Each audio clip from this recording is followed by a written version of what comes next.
My name is Jasjeet Kaur. I'm a physician and specialize in endocrinology and practice my endocrinology in Glendale, Arizona. I'm here to share my first-hand experience of very disturbing and deep level of corruption and bribery in FBI and law enforcement, and also to share the possible fix and the extent and the impact of number one cybercrime, which is dating site scams. Dating site shadi.com. In February 2017, a person who named himself as Mr. Raj found my profile. He started sending me messages. We started texting, chatting, and talking. He seemed like a nice person. I actually felt my eyes and affected and impacted my life in a way I could not foresee. He is an engineer working on an oil drilling company in Russia. He also provided me with his driver's lessons and a copy of written agreement from the Russian oil company sealed by oil company of Russia as a proof. He told me that he needs a small amount of financial help to get the project finished. He began asking you for money. To like me also, so I started lending him money, and every time I lent him money, I asked him to sign a written agreement of loan, which he did sign every single time. And he needed for money from me, and I realized at that point it is a scam. So I put all the information together, including the AAA traveler's card that he asked me to fill at one point, and I realized the real person behind Mr. Raj is Mr. Okoro at Toledo, Ohio. Kind of identity. His wife answered, and I told his wife that I know her husband has scammed me. And literally next day I got a text message from Mr. Raj stating, "You know me, you know where I live. Go ahead and report me to FBI and have them take care of my son also." And few days later I got an extortion threat via email from Mr. Raj demanding more money in lieu of publishing my intimate pictures that I had shared with him. I have never trusted the Information, emails, phone numbers, AAA traveler's card information, and I took all the information to local Phoenix FBI office. Over there I met with Special Agent James Eggleston, who looked at all the information, and few days later Mr. Eggleston called me and confirmed that the real suspect in this case is Mr. Okoro. So the case is going to be transferred to Toledo, Ohio FBI office. And I got a call from Special Agent Scott Helber from Toledo, Ohio as the new agent on the case.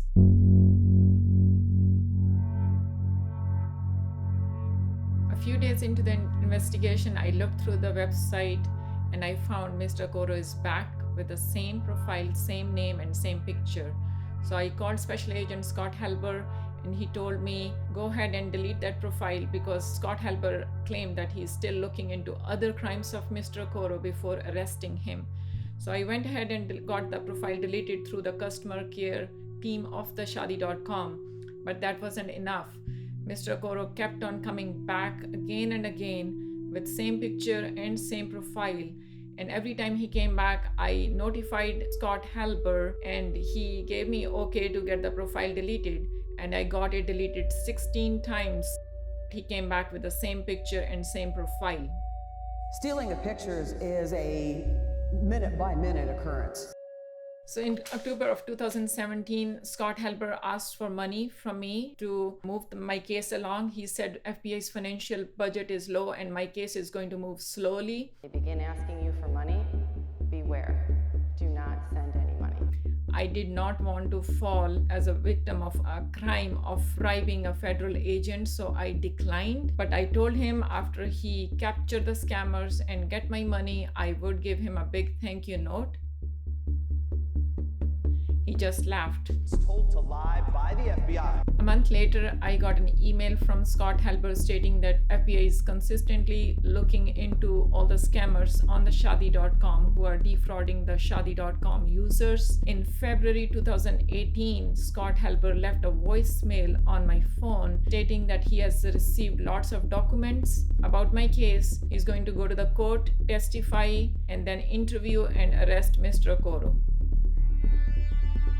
After Scott Helper interviewed Mr. Okoro and his colleague Miss Bohm, who is also part of this scam, Scott Helper called me and told me that he went to Mr. Okoro's house, asked him if he has committed this crime, and Mr. Okoro said no, and that is the end of the case. That's it. After all the money I lost, extortion threats I got, all the time spent in this case, all the money lost, that was the end of the case. Scott Helper also told me to stop removing and getting the profile of this scammer deleted from shadi.com website, as this scammer is all over the internet. At that point, it was clear to me that Mr. Helper has been bribed by the scammer, successfully I may add. A month later in March, Scott Helper emailed me that he's dropping my case back to Phoenix FBI. I started contacting the Special Agent James Eggleston at Phoenix FBI office, but he denied getting any documents. And after a few weeks, he still could not get any documents. On March 18th, 2018, around 4 p.m., a motorcyclist chased me in a very suspicious fashion for about half a mile while I was driving my car from my home. And a few days later, a cyclist approached me while I was standing on the left side of the street with my dogs, and he made very threatening gestures. These events created so much stress that I ended up developing vitiligo, which is a stress-induced skin deforming condition. A month later, in April 2018, Special Agent Rachel Jolie from Phoenix FBI office called me and notified me that she has received all the documents in my case, and she wanted me to come to Phoenix FBI office and meet with her. So I went to meet with her. I was not allowed to bring my cell phone in the FBI building, so I left it in my car. And while I was waiting for Rachel Jolie in the waiting room, she came, and along with her there was a black man. That black man showed me his badge for a fraction of a second, and he claimed that he's the FBI agent also. So they were taking me to the FBI office room, and black man tried to open the door of that corridor with his badge, but his badge was rejected. But Rachel Jolie badge did work to get us through that door. So we went to the FBI office room, and I asked for all the documents in my case, specifically the monitoring history, internet history, phone history, banking history of Mr. Okoro. Turned out not only they did not have any documents in my case, the black man very explicitly also said that it's next to impossible for FBI to get a permission to monitor anyone. But I was very puzzled and shocked that FBI was allowed to go to Mr. Okoro's house, interview him, interrogate him, but was not allowed to monitor him. So I realized that I have a voicemail from Scott Helper detailing that he has all the documents in his possession. So I told it to Rachel Jolie and the black man, and they were pretty stunned at that, and they wanted to hear that voicemail. But obviously my phone was not allowed in the building, it was in my car. And I also told them about all the suspicious chases I had in the last few days, and at that the black man literally told me how to get to my house street by street twice. I was shocked, and I told him, if you want to kill me completely, don't leave me halfway. He just laughed. He also made more threatening comments. The black man told me if one of my patients complained to FBI that I'm making too much money, FBI will open investigations against me. He also made some off-color comments wishing that he knew how to scam people, that way he would be richer. He also stated that he knows Scott Helper very well. I came back home, and at that point it was very clear to me that black man is most likely not a FBI agent. So I called and texted Special Agent Rachel Jolie to get his name, but she never responded. I live in a small gated community and there are cameras at the gate, so I realized I should inform it to Phoenix police to get the footage of the person who is trying to stalk me. So I called Phoenix Police Department and they sent Officer Joseph Sequest to get the information in my case. Officer stood outside my house on the street, and instead of listening to my information, he in a very loud voice told me that feds have very long arms, very long hands, very long fingers, and very long nails, and they can put their finger anywhere. He said that very loudly twice, and he also told me not to mess with the feds, otherwise they can take away everything from me, and he just left. On April 10th, 2018, I submitted all my complaints about possible bribery and corruption in FBI to US Attorney's Office. 2 days later, I got a text message from phone number 928-262-0492 stating, "Hi Dr. Carr, I'm a victim specialist with FBI. I spoke with the Special Agent James Eggleston, who indicated you would get benefit from a letter stating that you are a victim of a crime. I have a letter for you. I can send it to you via email or US mail. Let me know your preferences. And also I can email you verifying who I am." I never responded to that text message. On April 21st, 2018, all the glass windows next to my office were shattered by multiple rocks thrown at them.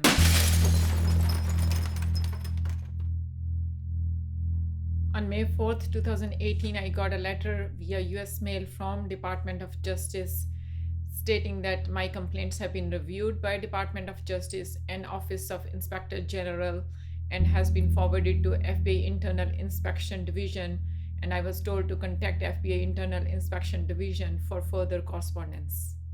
May 30th, 2018, around 7 a.m., I called Phoenix Police to get a follow-up on my stalking case where Officer Sequest came and didn't want to get any information from me.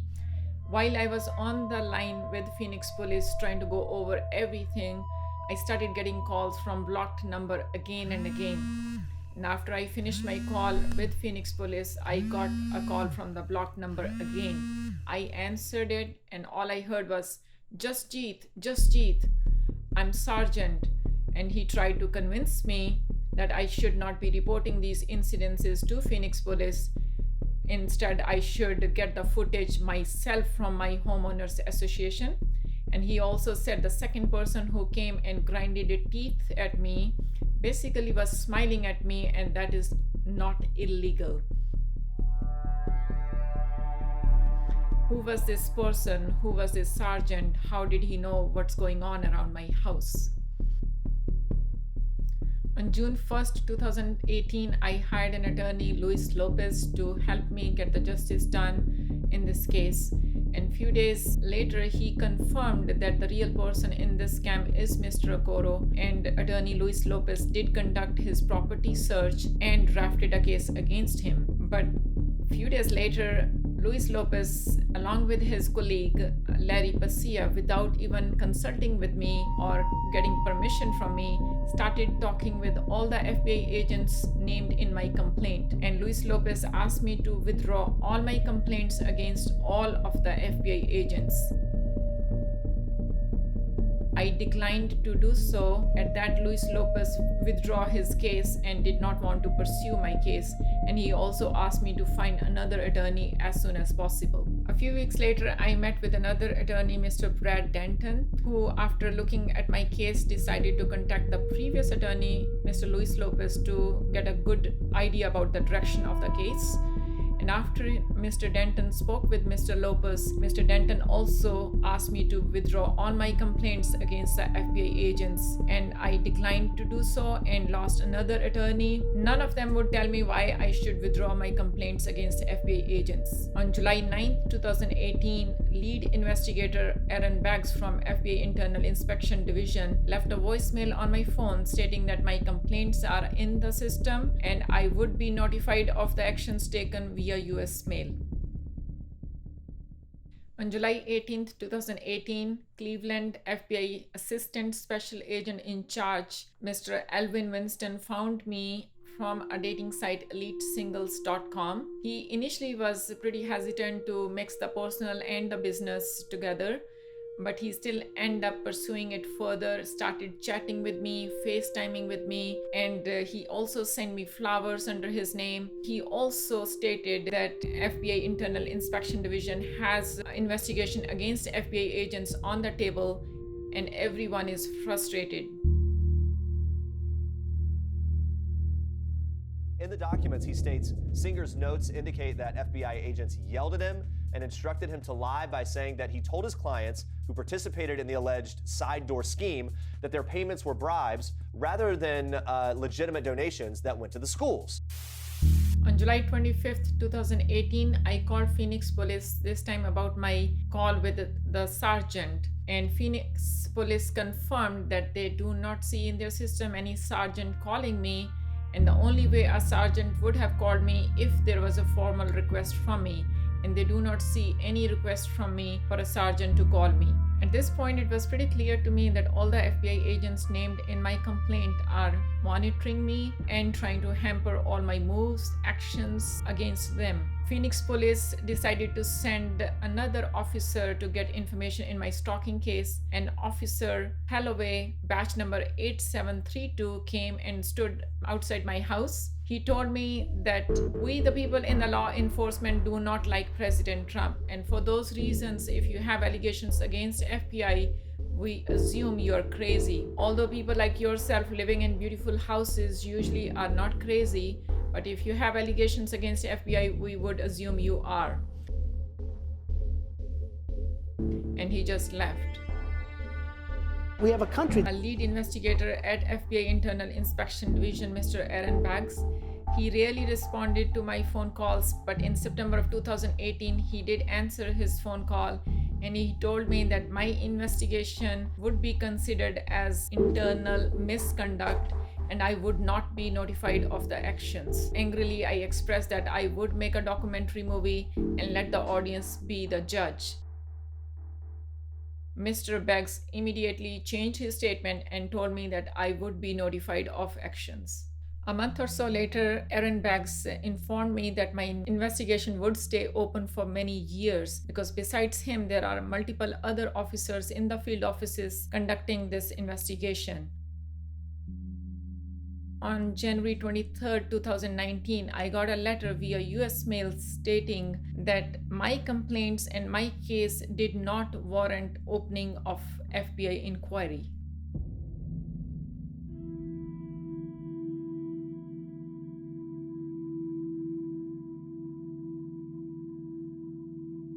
The scammer is still out there on many dating sites like Shadi.com, EliteSingles.com with the same picture and same profile, and is an active threat to vulnerable females. He scammed my tax deferred money. Out of that $860,000, half of that is IRS money. And there are many criminals like him on these dating sites targeting vulnerable people. In February 2019, CNN reported a study that showed that dating site scams are number one cybercrime for years, and they are increasing in their winnings. In year 2018 alone, $143 million were lost in dating site scams. In my case, it seems very clear that FBI became part of this organized crime and scam. I would like to urge to lawmakers to pass a law that should mandate these dating websites to verify the ID of their current and future users. As of now, anybody can log into these websites with any picture, and these scammers use